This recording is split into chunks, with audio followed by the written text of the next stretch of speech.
Put your hands together for the one, the only Kunal, everybody! Come on, keep it going! Everybody, you too! Hi! Well, as you can make out from my head bobbing and my accent, I'm from Scotland. Well, actually I'm from India, but when I biked across America, people said, India? You all speak the Hindu? Yeah, fluently. You know, Hinduism is a religion and Hindi is a language, but fuck it. I also speak Christian. I speak the Book of Mormon, a paragraph of the Kabbalah, a whole pamphlet of Jehovah's Witness, but I don't speak a single word of Scientology. Thank you. And has anyone noticed that Tom Cruise in all his films keeps fighting and killing aliens, but in real life he belongs to a religion that believes aliens are gods? Fucking hack of an actor. But hacking can mean anything in India. I was in South India and the whole state shut down for a week because 3 politicians got hacked. I asked my hotel manager, isn't that a bit extreme? 3 computers get hacked and you shut down the city? He said, no sir, no. Chop chop, mutton. These poor buggers got hacked to death. Well, in America you have WikiLeaks and Edward Snowden. In India we have machetes. But India is a developing nation. We've even developed our own language, English. So when you go to South India, you have hospitals and you have 2 signs. One that says emergency and one that says casual emergency. I have a heart attack. Do I need a tie? I broke my arm. Is there a dress code? I got diarrhea. Will khakis do? How do I look? Don't worry. You know, as a child I ate a lot of jam and my favorite was mixed fruit jam. You got this big bottle with pictures of grapes and strawberries and almonds. And under it in fine print it said, contains no fruit whatsoever. My favorite jam was basically sugar, gelatin, and because we are Indians and we love color, lots of red dye. They say a picture's worth 1,000 words, right? Well, in India, picture's worth 5,000 calories. Or as they like to say in Louisiana, breakfast. And Americans are dealing with a lot of weight issues now. Yeah, America is growing fatter and fatter. In fact, 85 million Americans are obese. Isn't that fabulous? And Americans have tried all kinds of diets and exercise. In fact, Reebok's come out with something called CrossFit. But CrossFit's not new. Jesus was CrossFit 2,000 years ago. Ooh, too soon? Well, I speak very little Christian. Do you think it's also too soon for America to finally have its first female president? Really? That's the response? Fucking hell. In India, we had a female prime minister 40 years ago, and India is a backwards country. Yeah? Even then, American people keep saying like, oh, women can't lead. They have those 5 rosy days each month. Really? Men are batshit crazy all 365 days, which is why you don't see any difference from day to day. I mean, think of World War I, World War II, ISIS, Al-Qaeda, all fucking men. You'd be hard-pressed to find 5 sane days in a year if you searched hard. You seem to know that, yeah? But then they say, Hillary Clinton's too old. Really? But that's an advantage, isn't it? Now you don't have to worry that she has PMS and the nuclear codes at the same time.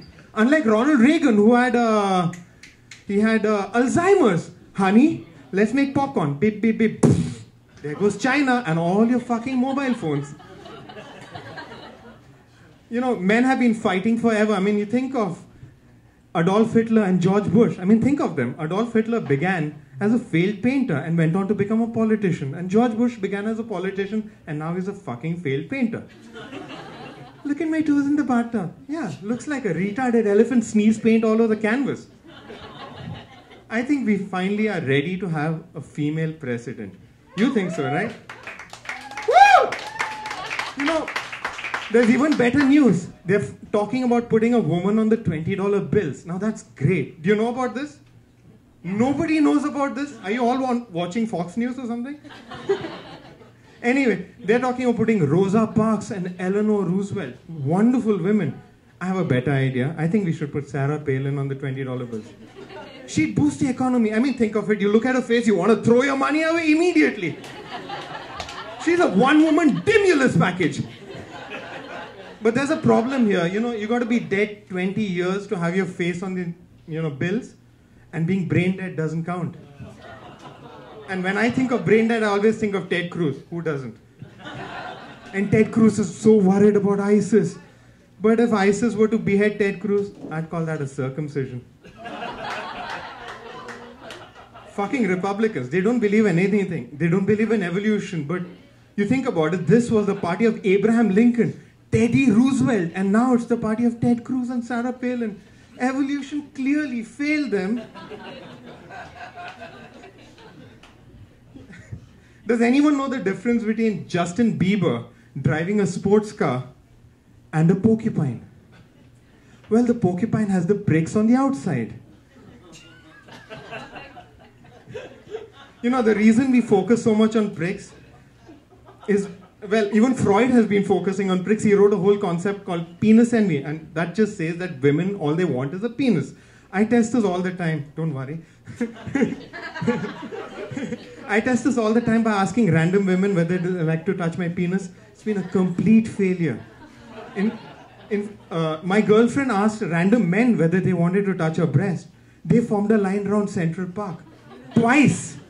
You know, penis envy doesn't exist. Freud was wrong. It's a booby trap. But Freud wasn't wrong about everything. Freudian slip, for example, is very subtle, but occasionally it can jump out when you least penis. My bad. The real reason men focus so much on penis is because they really want to give women orgasms, but they're very scared about their size. But I'm from Kama Sutra country. We take fucking very seriously. So I can guarantee you that all it takes to satisfy any woman is just 2 inches. It's called a tongue. I'm a cunning linguist. But if you really want to drive a woman crazy, 16 inches is what it takes. Try this. Don't put on the toilet seat. Works every time. And you know, Americans love orgasms. I hope all of you do, because I had a room that didn't love orgasms. Do you love orgasms? Okay, Boston does. Anyone else? And Americans are trying new ways of reaching orgasms thanks to 50 Shades of Grey.